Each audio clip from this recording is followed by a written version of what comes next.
I'm faking it. Hey, Anthony, great to see you, bro. Great to see you.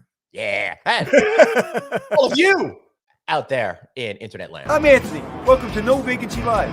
That's my friend Glenn. You're watching the #1 show in hospitality.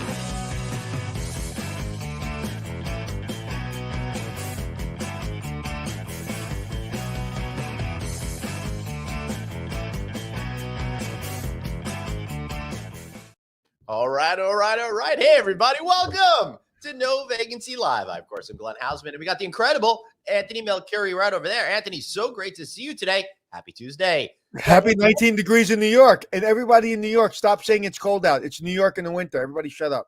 Yeah, that being said, hey, Anthony, it's pretty cold out there.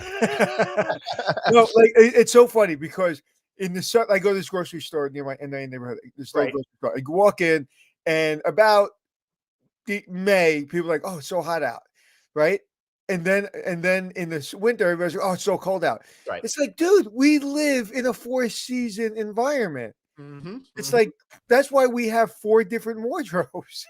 I know, but that's all right. You know, it is what it is. We're in the depths of winter. I actually like really super cold days like this. It makes me appreciate the other seasons that we have, Anthony. You know. Well, today is very cold. I was actually pumping gas this morning, and there's like a wind tunnel where I pump gas. We're surrounded by the ocean and the bay. Right. So in this area, there's no buildings where I pump to get the gas station's like kind of right in between. And man, it was cold. But I had my fuzzy slippers my daughter got me for Christmas on, so I was very warm. My feet were very warm. That's really good. I like that. As a matter of fact, last week I knew that a cold front was coming, so I made sure to get my gas when it was in the 40s, as opposed to when I knew it would drop in the 20s. So I'm very delicate, Anthony. So I'd like to. You're a very delicate person, Glenn. But Glenn, you're in a good mood today. I called you yesterday. I said, Glenn, you don't seem yourself, Glenn. Yeah, I'm not in a good mood today. I'm just faking it better than I did yesterday. Fake it before you fake it till you make it. I have a problem in the winter. It's mostly earlier on. It starts to clear up around now, but I get a lot of that seasonal affective disorder. I really don't like that it's dark when I wake up. I don't like that it's dark at 4:30 in the afternoon. I find that very depressing, you know, and it makes me want to go to sleep at like 6 p.m. at night. But during the summer, it's like I get up at like 5 a.m. and I'm up till like 11 p.m. with no issues whatsoever. Flip it around to January, it's just like I have no energy whatsoever. Yeah, it's I guess it's seasonal. And I tell you, everybody's in this weird funk because you know everything. COVID's taken over everything at this point, so everybody's in this weird funk. Even the people, you know, on both sides of the aisle, everybody's just like, I have no idea. Well, Anthony, what I was telling you yesterday when we were catching up on the phone was that early on when we started doing this show together, when COVID first took over, we started to talk about how it's a marathon, right? And we've kind of gotten away from that, but we're still in it. And we still have to remember that it's not over, and we have to dig deep and find our reserves and take care of ourselves in a way that'll continue to help us get through to the end, whenever the heck that's going to be. You know, I just want everybody to be healthy. It's like, you know, it's I thought my hair loss would be temporary, and then, you know, it's here forever. So Corona may be like my hair loss, maybe here forever. But it's fascinating because I think, listen, I'm vaccinated and boosted, and I think that everybody had this false sense of security that, you know, they won't get it. Now, the new variant, obviously you can get it, but you're not going to, a lot of people aren't going to the hospital, thank God. And it protects you from, you know, from serious illness. Right. That's what we're hanging our hat on right now. But before, it was like you're 70% less likely to get COVID. Now, everybody I know in the universe has gotten COVID. But we are still going to Alice, right? Alice is still on. Correct. That is correct. It is happening.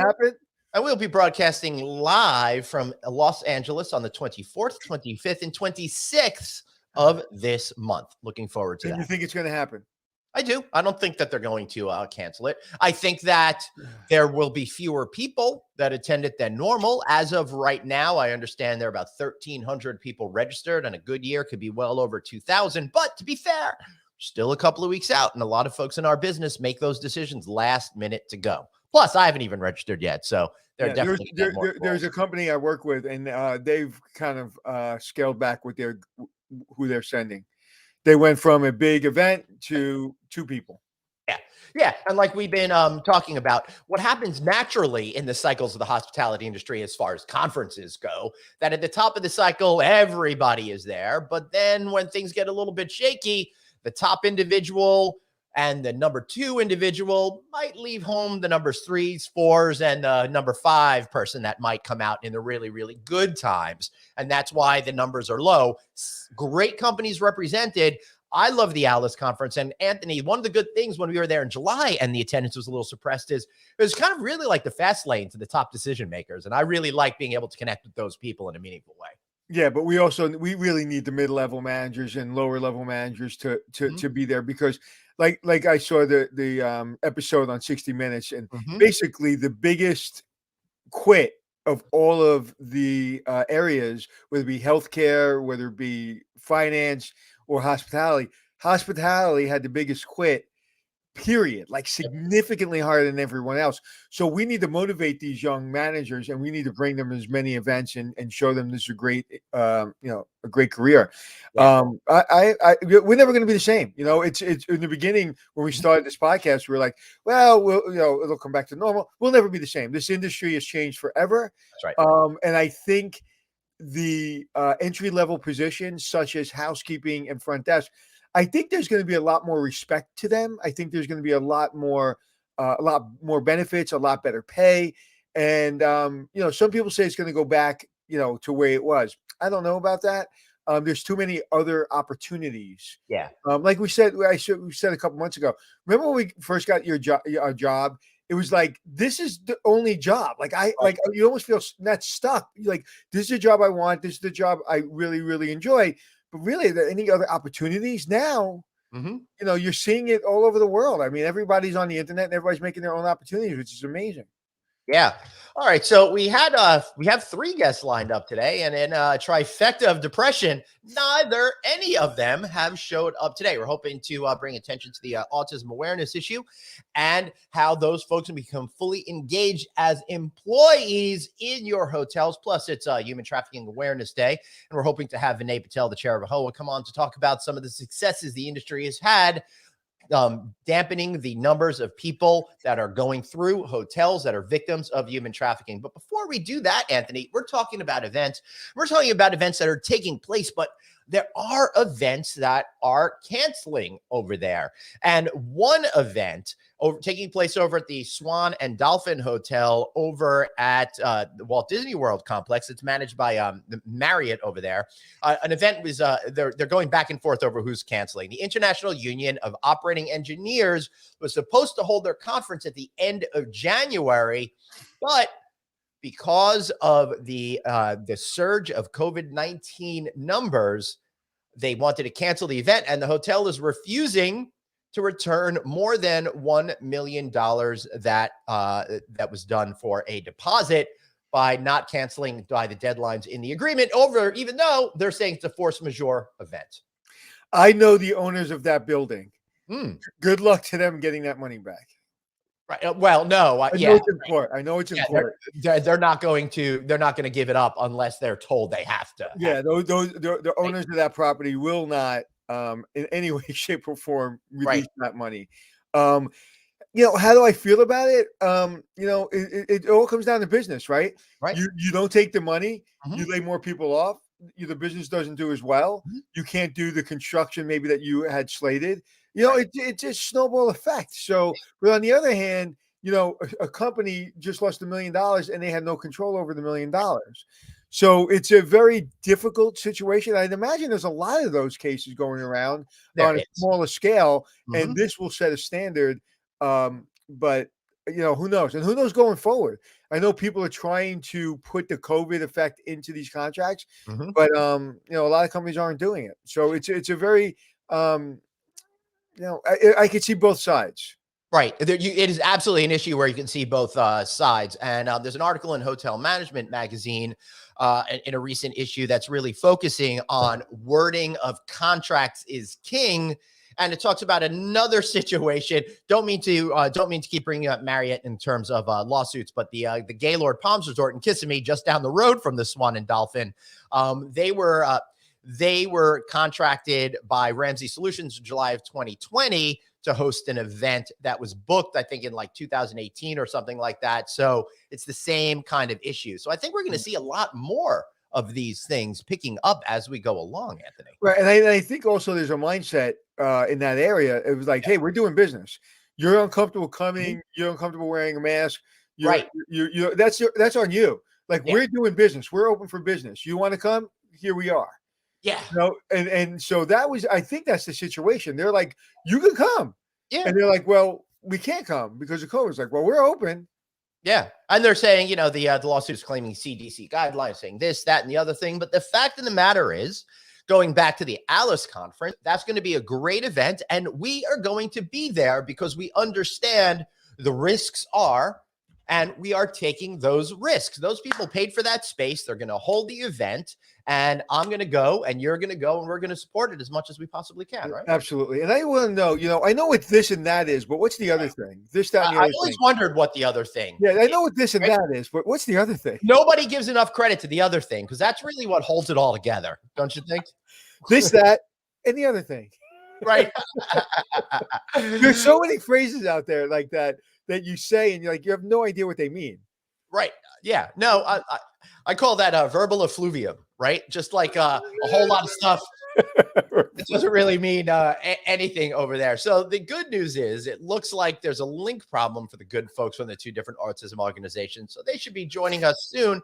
But in case Vinay Patel got caught up, let's talk a little bit about what's going on with human trafficking, Anthony. And I will tell you, the AAHOA put together a program called No Room for Trafficking, for example, and that in conjunction with some of the other associations, such as the AAHOA, I think has really made a massive shift in our understanding of this particular issue. So much so, I remember last year, maybe it was 2020, in September of 2020 or so, I went to a hotel up in Westchester, and they actually had in the bathrooms phone numbers you could call if you're a victim of human trafficking. Yeah, I've seen that a lot. And, this is not politically correct, but it's about time that the brand stood up because a lot of the lower end hotels, even the non-branded hotels, and high-end hotels too. Yeah, wait, hold on. But what I'm saying is, understood. The low-end hotels, a lot of the low-end hotels, they're basically built on it. They're built on prostitution. They're built on drug trafficking. Like they're built on these daily drug addicts coming in and selling from there. I mean, we've all seen it. I mean, I spent 7 years putting a focus on it. Yeah. So I've seen it. So a lot of these owners look the other way. And now that the brands are really, really getting and paying attention to it, it's really, really positive. But like you said, at the Plaza Hotel, I've seen it. I've seen it at I shouldn't have said that, but I've seen high-end prostitution. Not the Plaza's hotel fault. Right. But high-end prostitution, things like that.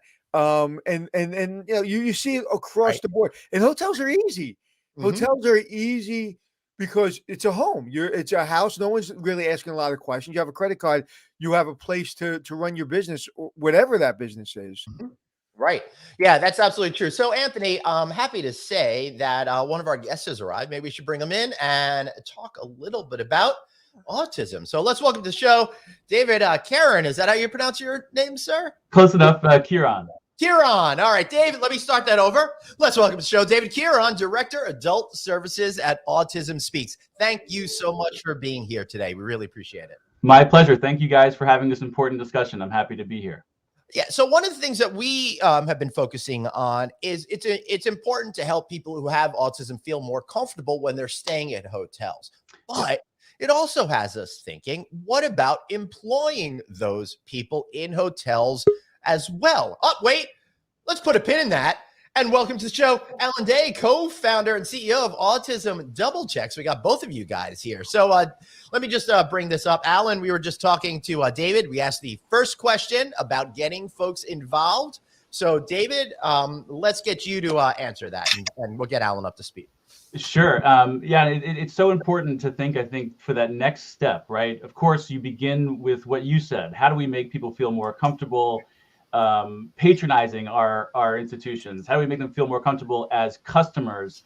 But then it's a very simple next step to say, well, how do we make sure that they feel reflected back in the staff, in the culture of the place, and they feel accepted and embraced and welcomed, not just recognized. And I think the best way to do that is to hire people with autism, and not only to do it in the back room, not only to do it on the IT staff, which is where a lot of companies tend to start, but to do it in customer facing roles too, when that's appropriate.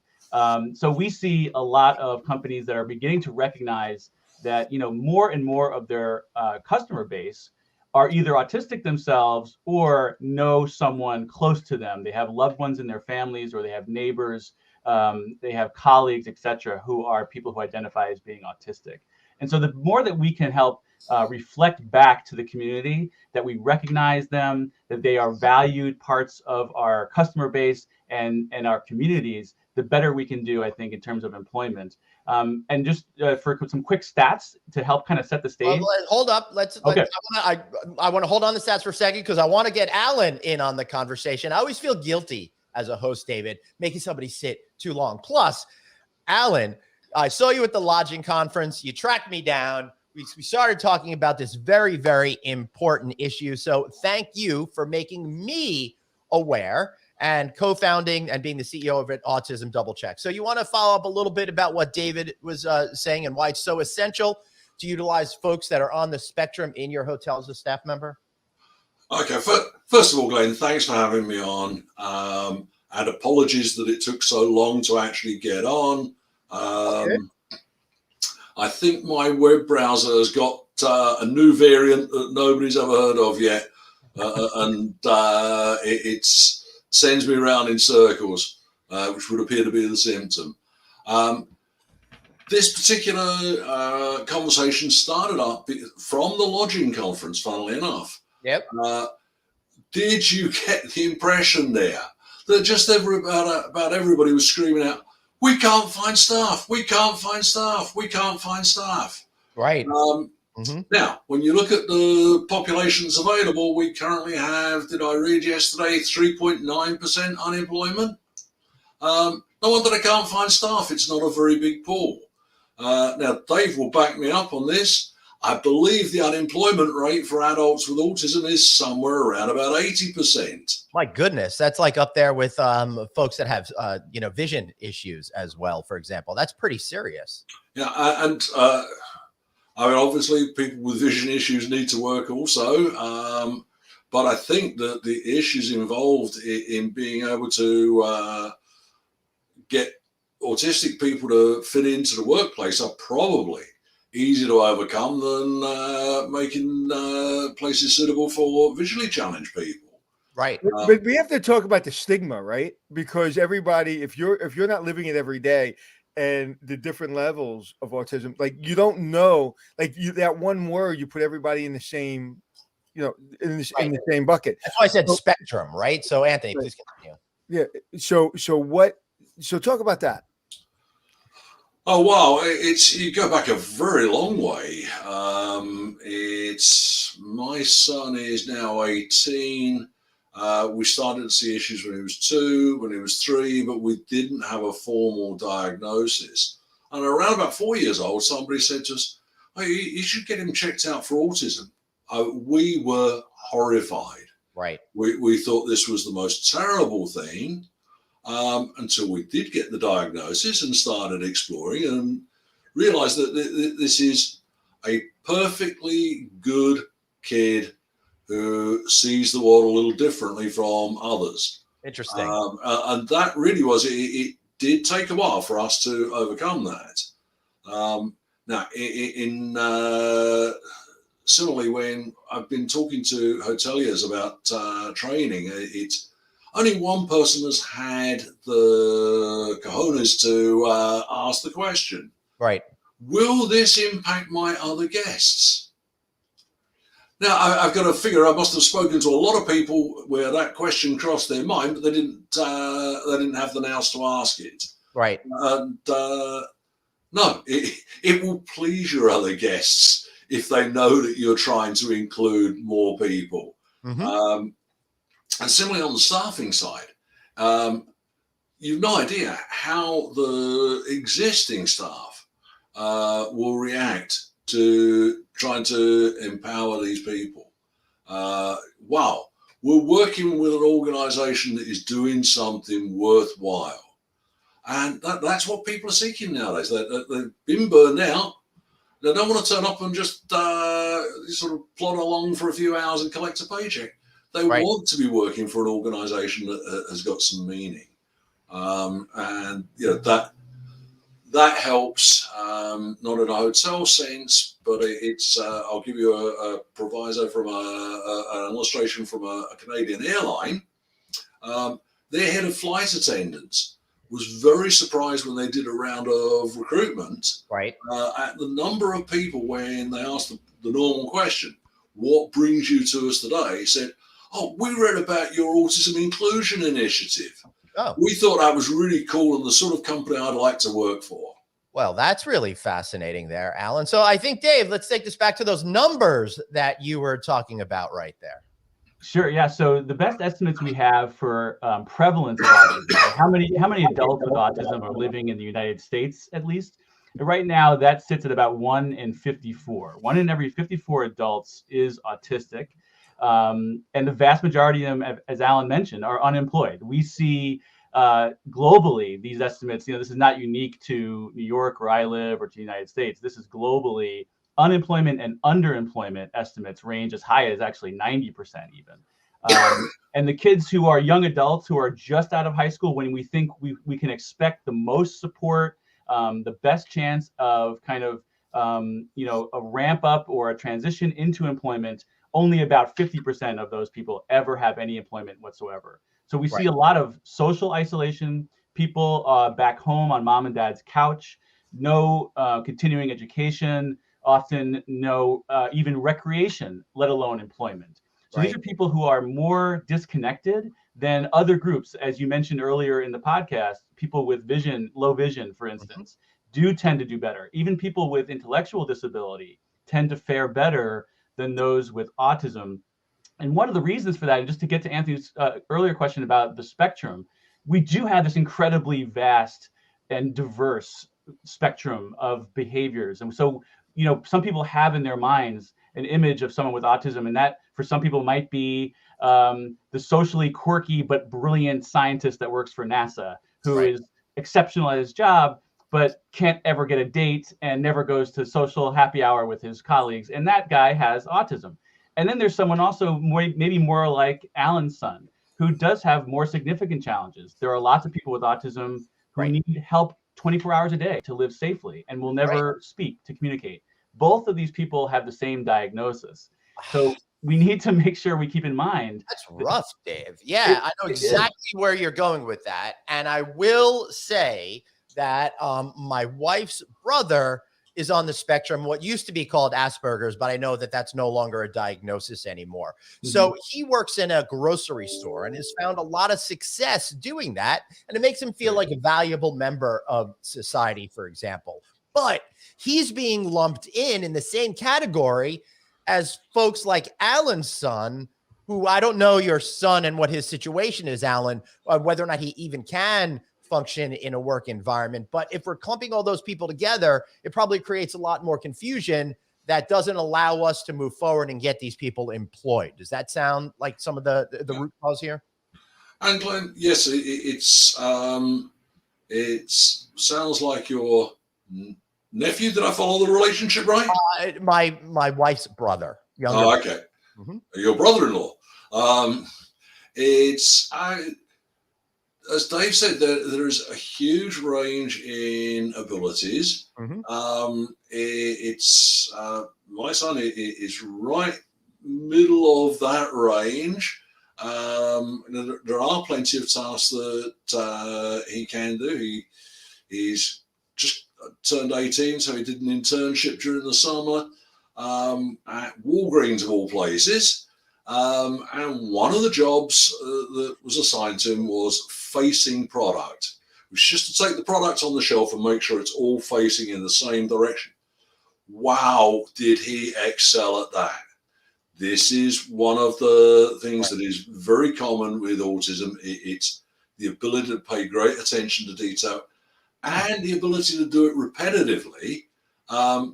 for their other employees, they might start facing off the first shelf on the left side. Okay, by the time they got to the bottom right, they were calling it in.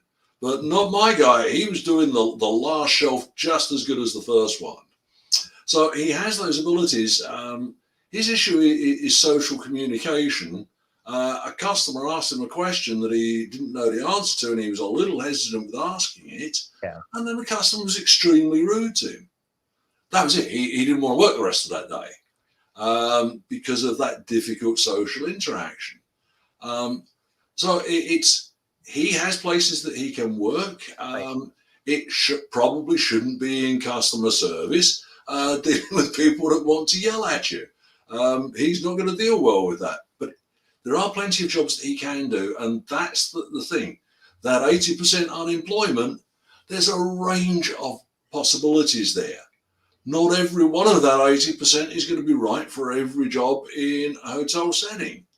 But some of them will be outstandingly better than the average staff that gets recruited. Just think, Dave, housekeeping. Clean the room with great attention to small details. Right. Every room, make sure you cleaned out the coffee machine, make sure that it's X number of Keurig pods, etc., and do it on and on and on again. Wow. Do we know a number of people that could do that excellently? And just there are more jobs, obviously, than that. But those features, because I saw a question flash through the chat room, where it's, what is it about this population that makes them attractive to the hotel industry?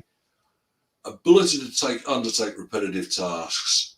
It really comes down to, it seems, what you're saying is an involvement from the hotels, from the companies, from the brands. They have to want to care about this issue. And then really, like any other person, they put them in the job that they're qualified for. Yeah. That job could be, like you said, could be in housekeeping, could be front desk. It really depends on what they're qualified for. But it really starts with our industry wanting to focus on this issue and caring about this issue. That's right. There are definitely those people out there, Anthony. There are millions of these people who have not been given the opportunity to demonstrate what they're really capable of.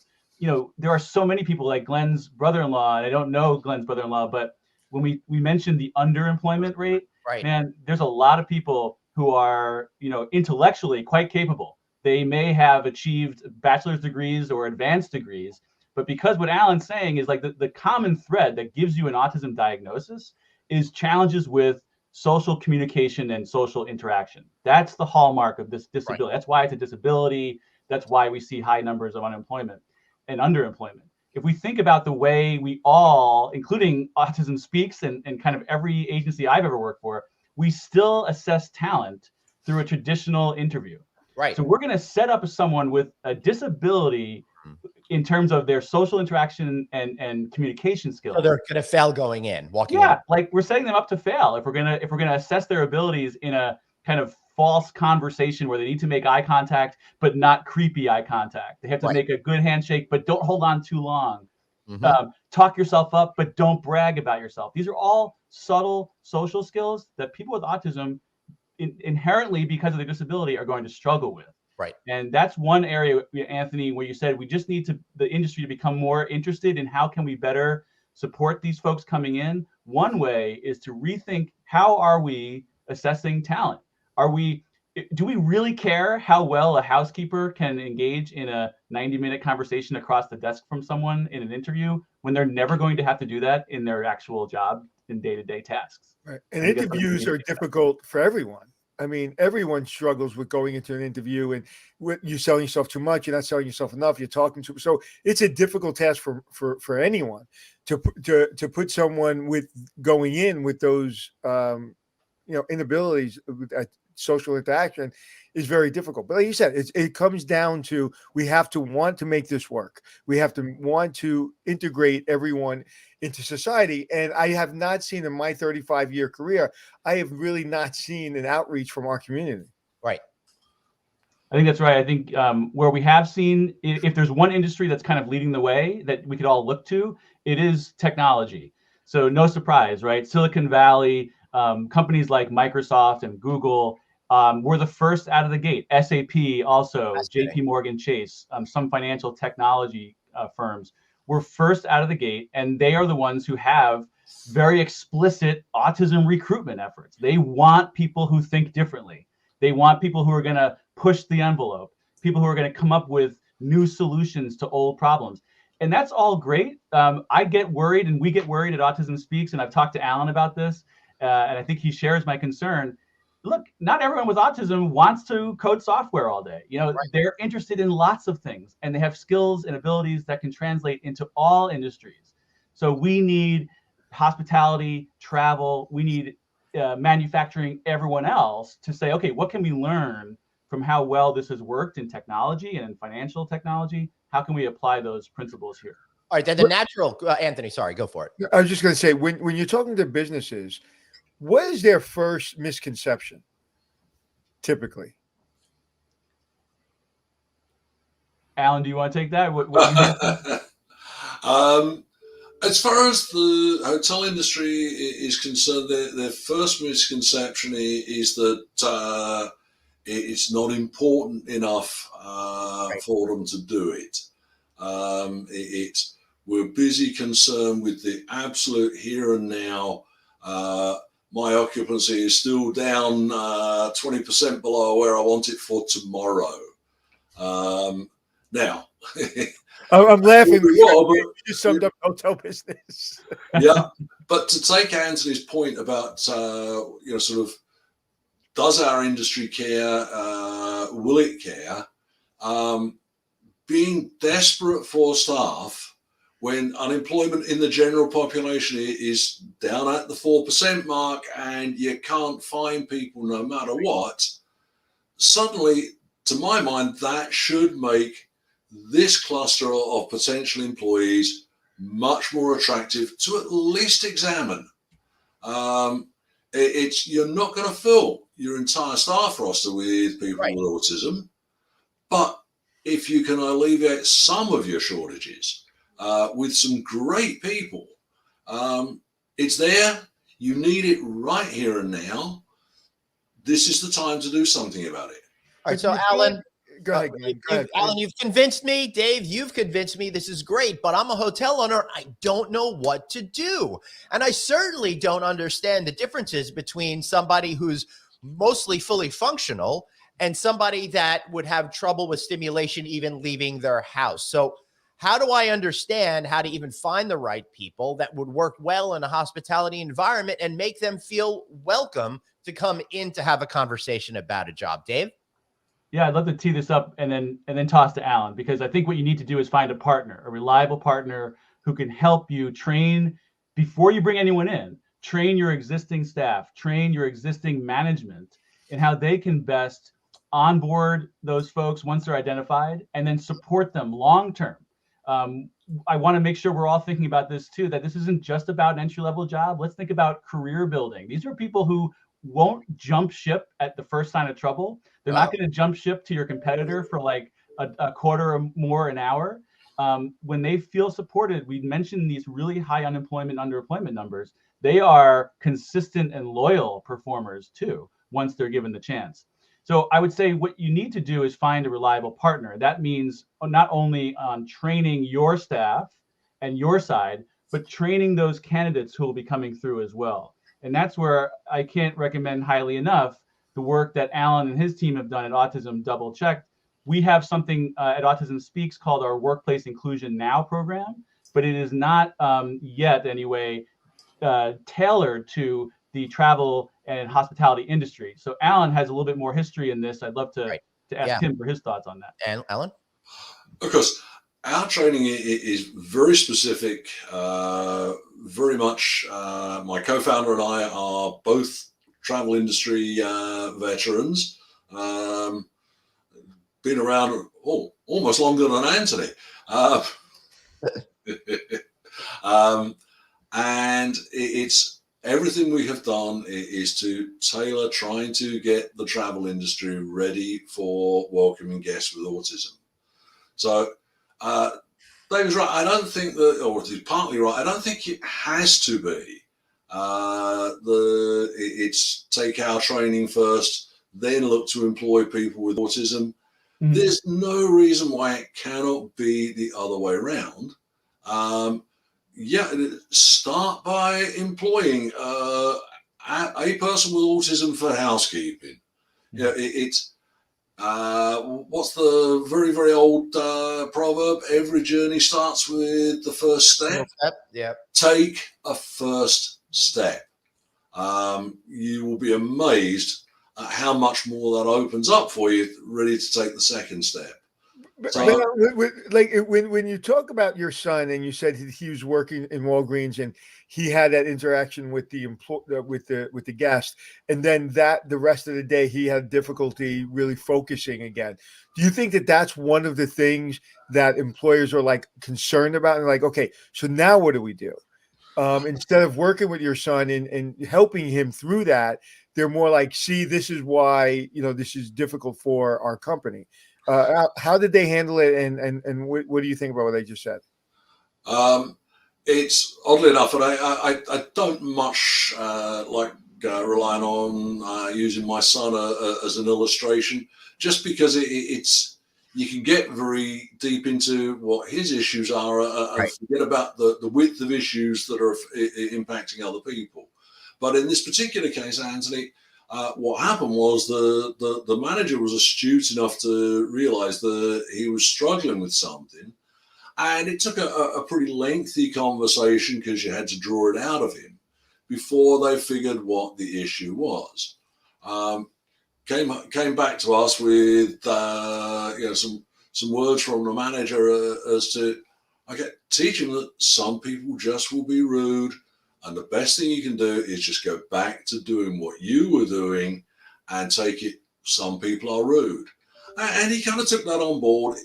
It was a little bit of coaching, and it was shared between us, the manager at Walgreens, and I think his job coach. But he was direct customer facing for somebody that has social difficulties. He probably got into that position too early and should not have been exposed that early on until he gained some more experience. But it's a work in progress. You go along as it works. But it's good to hear that he had support. Sorry? It's good to hear that they supported him. Yeah, it's a very frequent occurrence, dependent upon your state organization, etc., etc. But here in Connecticut, you can get what they call a job coach, which is somebody to assist with transitioning people into employment. Now, I don't think that's every state, is it, Dave? It is in all 50 states. Vocational rehabilitation is the national term, there's mostly funded by federal funds. Each state has to chip in some, and then they may call it something different in each state, but you can find it by looking up vocational rehabilitation. Oh, there you go. Yeah, awesome. I would add.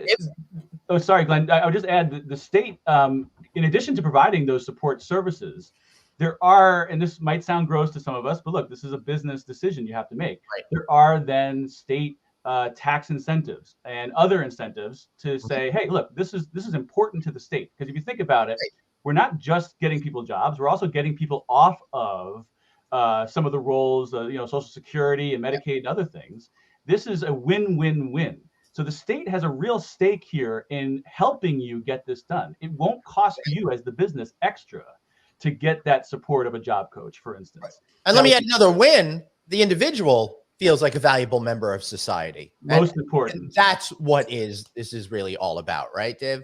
100%, Glenn. I mean, all of us, I think, in this society anyway, it's such a part of our identity, what we do for a living. And that's when someone says, tell me about yourself, that's often one of the first things you're going to say. And if you're someone with autism as an adult and you can't say anything about your job, that you don't have a place amongst your peers, it really is devastating for so many of these folks who already have additional challenges. If I could share one really positive success story, Yes, to please kind of do. contrast with Alan's son who has those challenges. I know someone, and I went to see him out in Minnesota and St. Paul. And he is someone with challenges. He doesn't come across typically. If you met him, you'd know something's a little bit different, a little bit odd. But he is, during the day, a museum docent. He works at the local Museum of Modern Art. And he was the best docent I've ever had, the best customer service experience, because it's his passion. He loves it. He knows more about the art in that place than anyone else. So the other docents are coming up to him like, what was that funny story you said about this piece?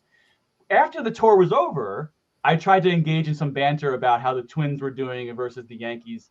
And it was much harder for him, much harder. When he's at home, he needs a lot of support. So when he's on the job, he needs nothing. He doesn't need a job coach. When he's at home, to keep his place clean, to make sure he's taking his medications, to make sure he's doing his laundry, he needs someone to support him there. So it's really, it's context specific a lot of times for these people and how their autism affects them. So I want you to know there are some great success stories when there's a good match. Right. And I would imagine in society we're working around people all the time with autism and we don't even know it. Yes, so you are. The numbers bear that out, right, Anthony? Like you definitely have customers with autism. You have families that come through and patronize your locations, come to your restaurants and stay at your hotels with autism, who won't tell you. It's a what we call a hidden disability. It's a non-apparent difference. So unless someone has really kind of outspoken outbursts, or they have an unusual way of communicating, you wouldn't know. You wouldn't know that they're there. But you should know you already serve these folks, and that's something that also Alan's organization does a lot of work on, helping families navigate where are those welcoming places to stay. Well, thank you, gentlemen. So, all right, we've got to wrap up this segment. But before we do, how can people learn more about you and engage with you in order to help get these folks employed in our incredible business? Dave, we'll start with you. Yeah, you can come to autismspeaks.org/employment to find more about our Workplace Inclusion Now program, or you can email us at win@autismspeaks.org. Beautiful. And Alan, what about you, sir? It's very easy. It's aday@autismchecked.com. We made it autism check, not double check, because it was less keystrokes. So aday@autismcheck.com, and that was as short of a set of keystrokes as I could make it. Beautiful. Well, I appreciate you considering how tired my fingers get. So thank you for that. Alan, Dave, such a valuable issue. We'll have to have you again on soon enough. Thank you so much for being here, gentlemen. Take Glenn care. and Nancy, thank you. Thank you, gentlemen. Great day. All right. Thank you. Now let's get right into it. Dude, you that was quick. You got it. You said sorry. Quick. That was Sorry, a little rude. Alan, sorry. I didn't mean to cut That's you okay. off.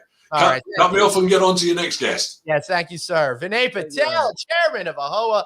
So great to see you, my friend. How are you today?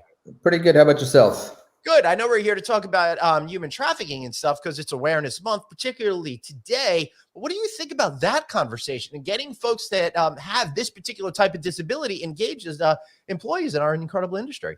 Yeah, it's interesting. As I was watching the program when I joined in earlier, it's a great opportunity. It's a great opportunity for both sides. Even from a hotel owner, I think you asked a question about the sensitivity on the ownership side. Hey, what happens of issues or any kind of thing that could be addressed here. But I think that the websites that these guys have provided, here's an opportunity. Is there somewhere balance between the person that is working, somewhere in between there? If there's some opportunity, something that we can train our staff to, how do you kind of make sure that this thing works in the best interest for everybody here? But at the end of the day, you talk about the labor shortage that we all complain about right now. This is a good opportunity on their side. How do you kind of make sure these guys can and kind of get an opportunity to kind of fulfill their work aspirations or whatever else?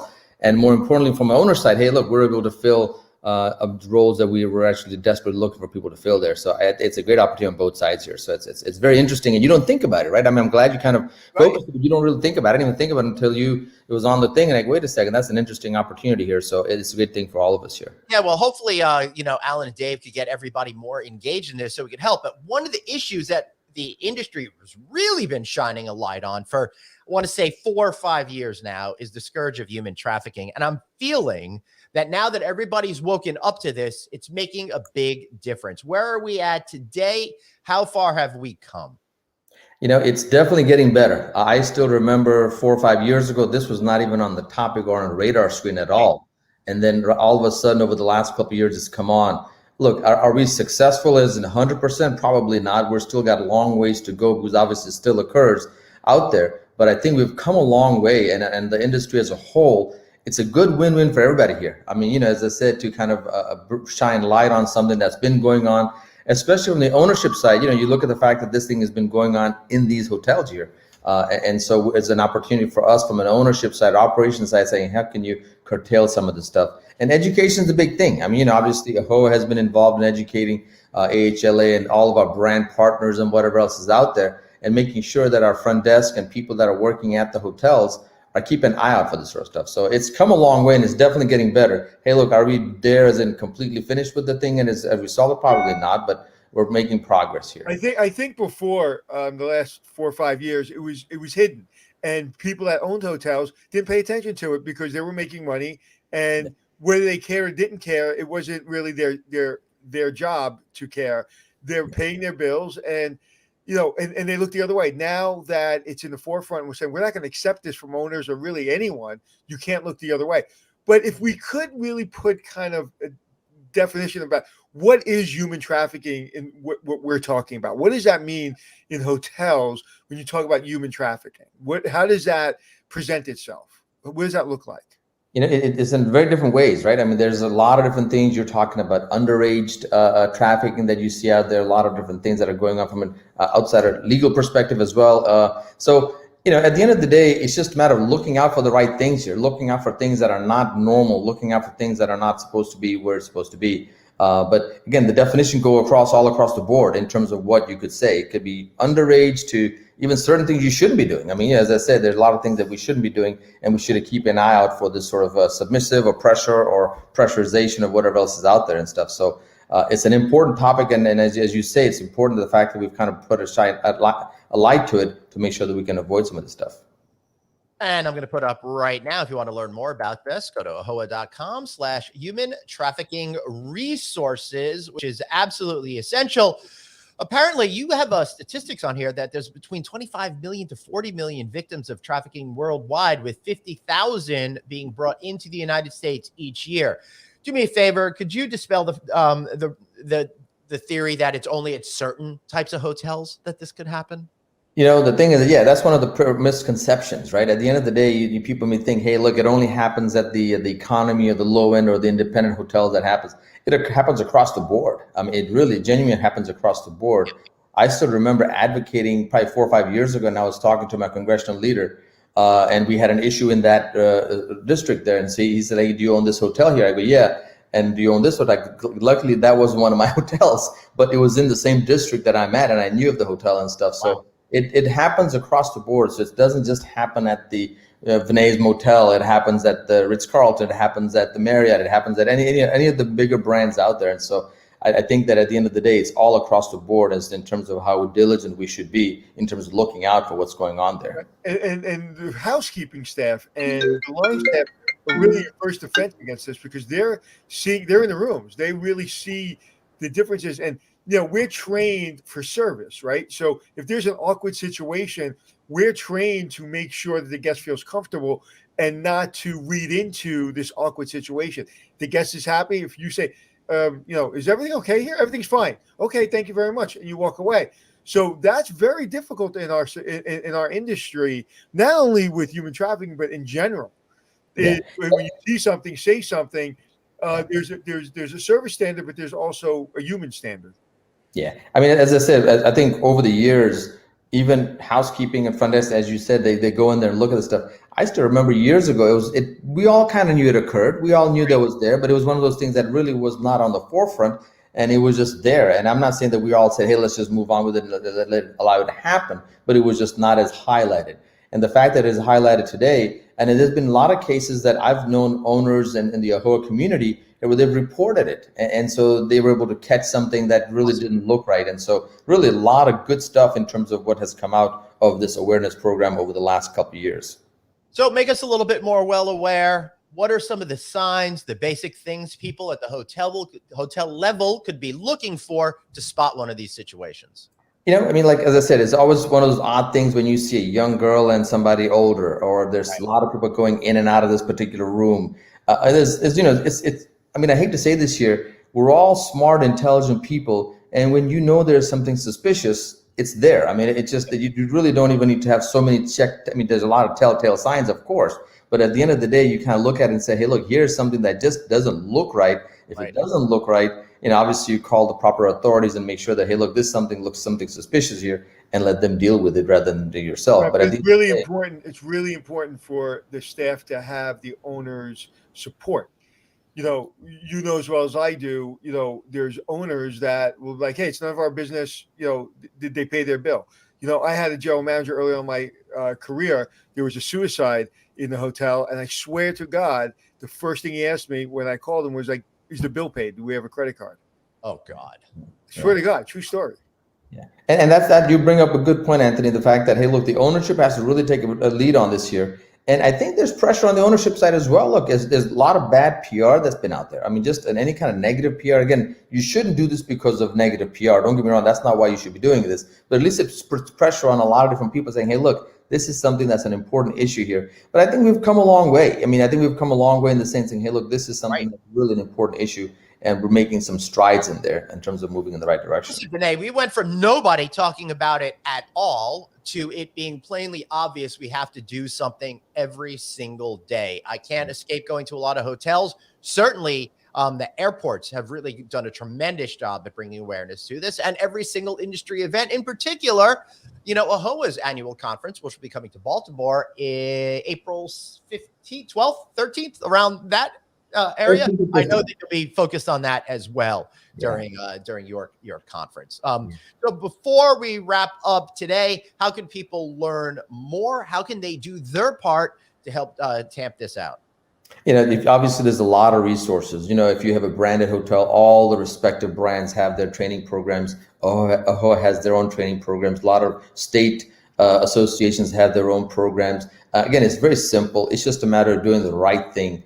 And at the end of the day, that's just what it matters. And the fact that we're making it awareness every year, I hate to say this, people do forget. I mean, I hate to say this, 2 months ago, maybe the human trafficking may have not been the highlight in my head at the time, but this is constant reminder, like when we have this Wear the Blue Day in January here, it kind of makes things aware all the time. And the fact that it's the beginning of the year, hey, look, kind of make sure this is on the agenda here. And when everything that's going on, everything's going on with owners trying to keep the hotels open and general managers cleaning rooms, it's not first on their list. And a matter of fact, they may even look the other way because they're just so busy.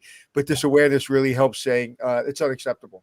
Yep, exactly. So, and from the AAHOA perspective, hey, look, we're doing whatever we can. I think everybody's doing in the right direction in terms of moving in the direction it needs to be at.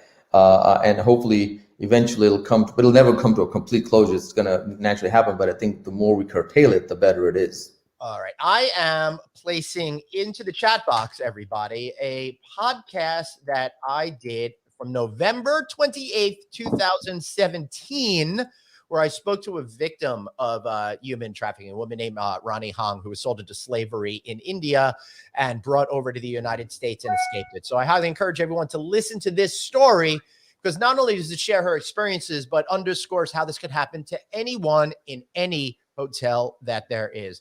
Anthony, anything else that you want to add? No, it's always good seeing you, my friend. I look forward to seeing you soon. Hey, thank you very much. We will see you soon. My guess is we'll all be seeing each other in LA in just a few weeks. I'll be there. Hey, you're going, right? Yep, I'll be there. Yeah, because we started off the show talking about, variants and how it's keeping people away from events. And we swore we'd be going to LA. So I look forward to seeing you there as well. Yeah, we're looking forward to going there as well, especially some warm weather compared to the DC cold weather here. It's frigid back here. So nothing I like better than hanging out in that courtyard at LA Live, talking to people how much the weather sucks back east. Yeah. Thank you, Vinay. Really appreciate you taking the time today. Thank you. All right. Woo. Wow. What you what were a on top day. of your game today, my friend. I just sat and watched. You were That's very all right. you should do this for a living, bro. Dude, I'm telling you, man, this is what's so great about having a partner, because if one of us is off, not to suggest you're off, but sometimes I'm off and No, it's not that I'm off. It's like Right. this is more of a facilitating the podcast as opposed to really adding color. I'm the color commentator, right? That's right. Play by play. right? There's no love really color for me to add here. I don't have experience with some of these issues. So like there's no one in my family that has autism, thank God. And so I didn't really, so again, I'm color, you're play-by-play, and today was a big play-by-play day. So It good sure job. was. You know And what? I'm gonna talk to Dr. Producer Suzanne and see if I can get you a raise. that's a really great idea. Speaking of raises, hey, drop us a line. Why not advertise on No Vacancy Live? Drop me a line, Glenn@rouse.media or Glenn@novacancynews.com, which makes a whole lot more sense.